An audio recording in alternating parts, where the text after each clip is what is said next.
The following program does not offer personal medical advice. Please consult your doctor before using any treatment or product we cover.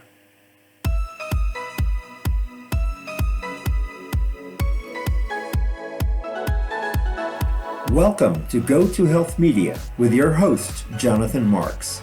We provide a welcoming environment where experts educate you on important health topics, answer your questions, and provide information from which you can benefit in consultation with your doctor. You can visit and subscribe to the show at gotohealthmedia.com. And now, here is Jonathan Marks. Hey everyone, this is Jonathan Marks. Welcome back to another show of Go to Health Media. This show today is about women over 60. The U.S. Surgeon General has warned of an epidemic of loneliness and isolation and a lack of connection that is harming individual and societal health. AARP's latest research echoes that sentiment, revealing that loneliness affects a significant number of people, particularly among women 60 and older, with 1 in 3 grappling with loneliness in their lives. In response, AARP's Ethel Gathering Groups program helps women connect across the country, providing a sense of purpose and connection that is particularly meaningful ahead of winter, when older Americans disproportionately report feeling lonely. Led by AARP volunteers, the groups are a vibrant network of closed, moderated Facebook communities hosting local in-person events designed exclusively for older women. AARP Ethel Gathering Groups are named in honor of AARP's founder, Dr. Ethel Percy Andrus. They have amassed a combined 27,000 members since launching in January 2024 and have planned in-person events across 43 states. With us to talk about this today is Shelley Emling. She is Senior Director, Specialized Content at AARP and Executive Editor of The Girlfriend, The Ethel, The Girlfriend Book Club, The Ethel Circle, and The Ethel on the Go. She's also the author of 5 books. Lisa Marcellino is also with us. She thought she was too old to make new friends in her 60s, but then she created the Kentuckiana Ethels, a part of AARP's The Ethel Circle, a closed Facebook group for older women. We saw you having a lot of fun with your group in our video, Lisa.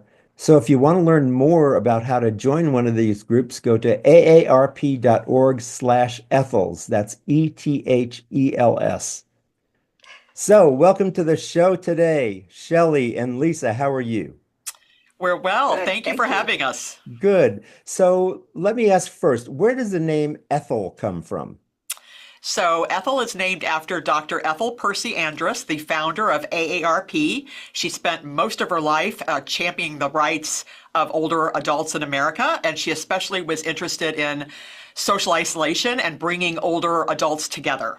Wonderful. And tell us about now I understand these Ethel groups just launched in January 2024. Is that correct? Yes, they launched almost a year ago. Correct. Wonderful. And what have you discovered about loneliness among women since launching these groups? Well, we did a lot of research leading up to this that found that 1 in 3 women 60 plus do grapple with loneliness on a regular basis. And what we did to address this is 2 years ago, we launched a nationwide closed Facebook group called the Ethel Circle.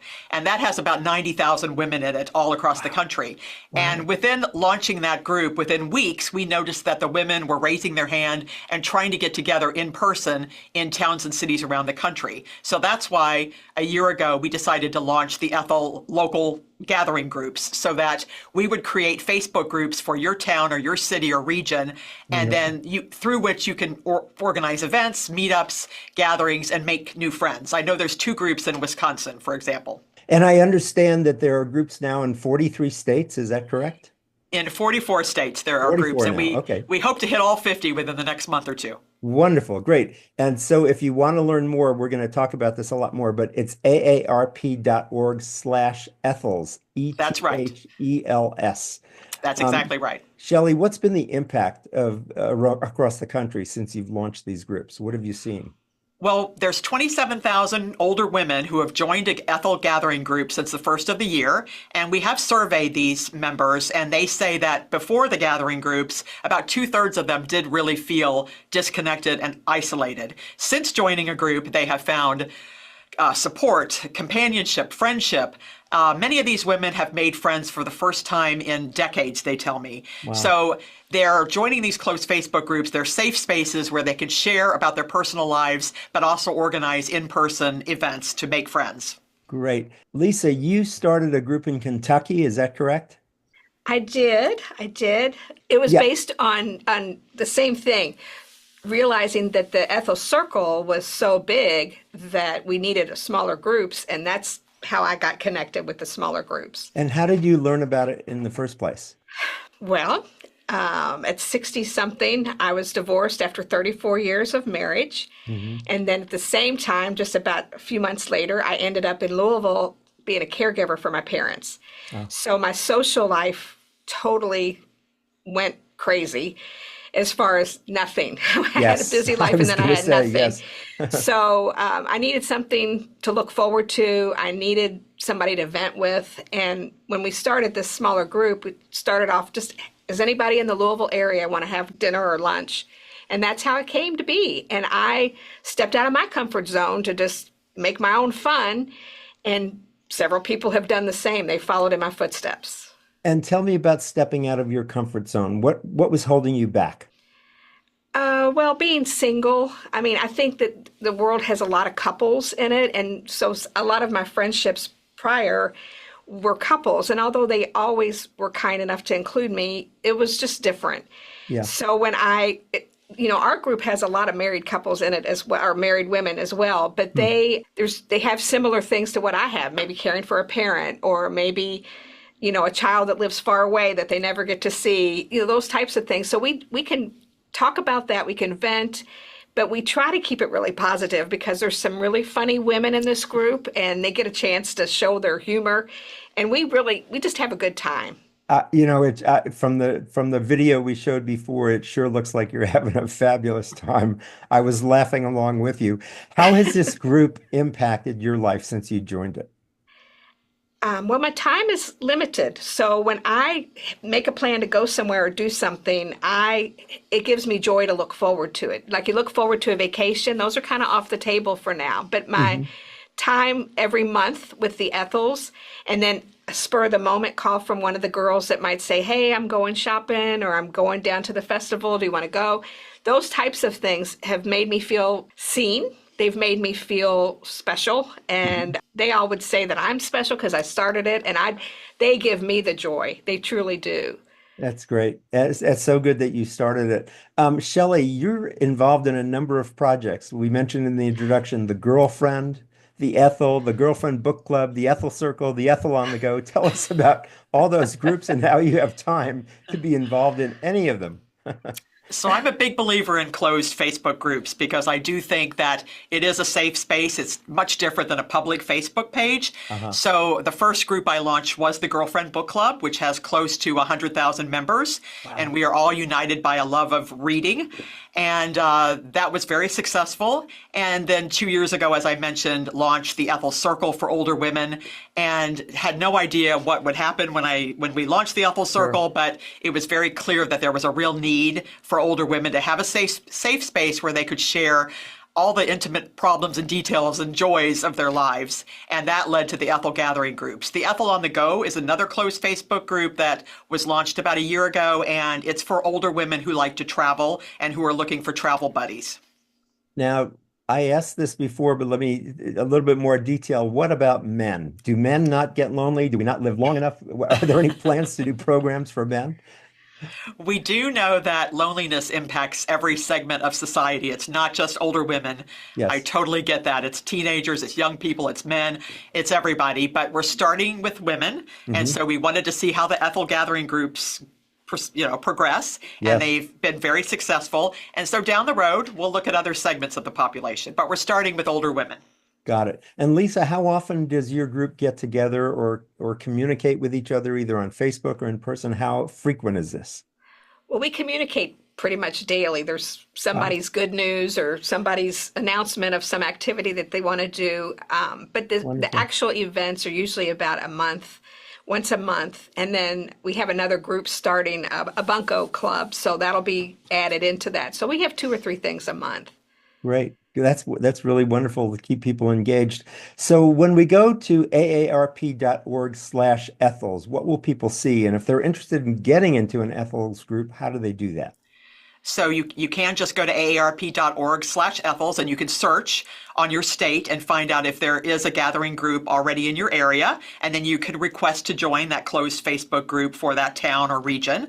Mm-hmm. And there you go. If there's not a gathering group in your area, you'll find information there on how to start a group in your area. And we can help you do that if there's not a group already in your region. Good. So tell me a little bit more about that support, because maybe it's a little bit scary to start a group. Well, we offer a lot of support to organizers.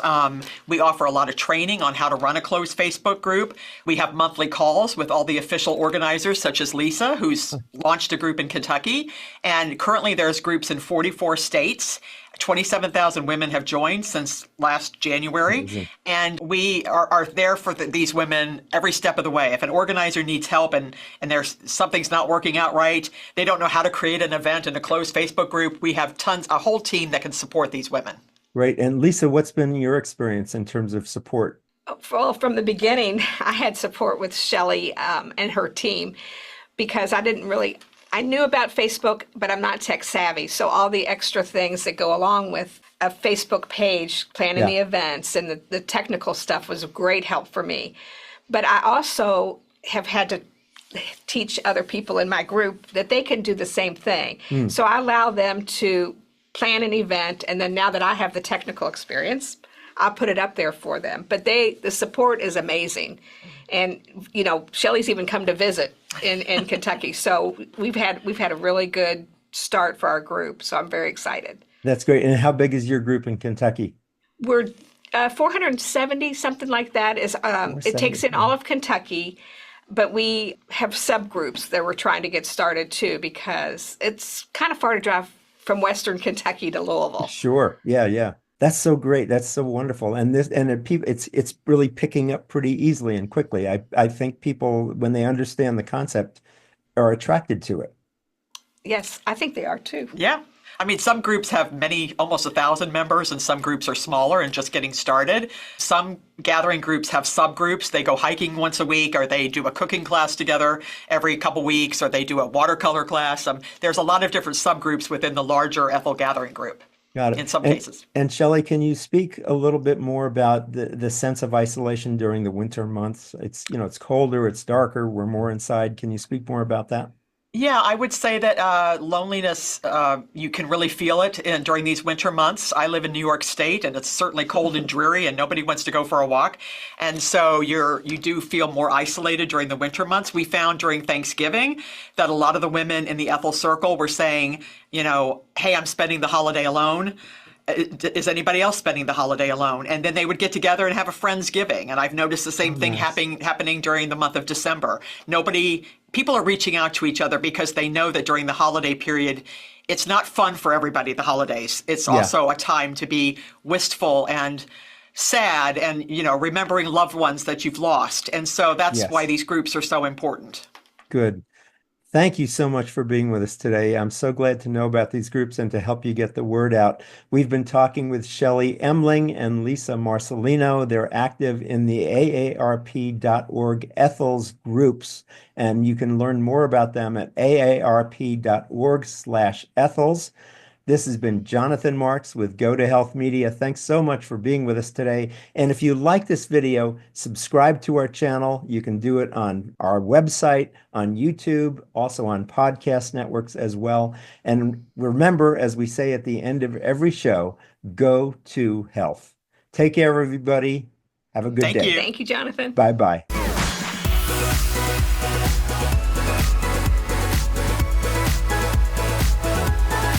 Thank you for tuning in this week to Go to Health Media. Be sure to join Jonathan Marks and another health expert next time. You can also catch the program on your favorite podcast platform. Until our next show, be sure to visit us on the web at gotohealthmedia.com and elevate your life.